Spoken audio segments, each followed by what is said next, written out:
Do rúk sa mi dostala prírodná EcoCert vegánska kozmetika tvorená srdcom a profesionálmi v odbore, značka Naturema.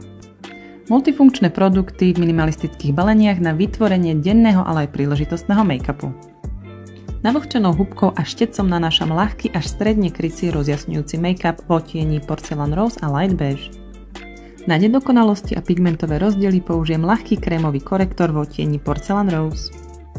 Následne fixujem kompaktným púdrom bez talku v odtieni Natural Beige, najmä v T-zóne a v očnom okolí.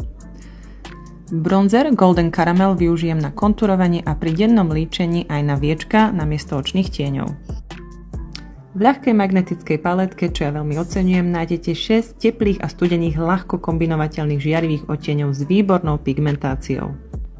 Osobne preferujem teplé odtiene, preto použijem v kombinácii tieto 3. Na celé viečko nanesem tento zemitý a následne zlatý do stredu. Pomocou fixátora a tieňu si vytvorím linku. Tu už trošku zaexperimentujem a pomocou očného tieňu si vytvorím lícenku. Nanesiem maskaru a look korunujem leskom o veľmi vydarenom neutrálnom odtieni Rose Caramel a opäť vhodný aj ako lícenka. Za mňa veľmi vydarená a multifunkčná dekoratívka bez chémie. Celý príbeh a produkty nájdete na Kráse na míru.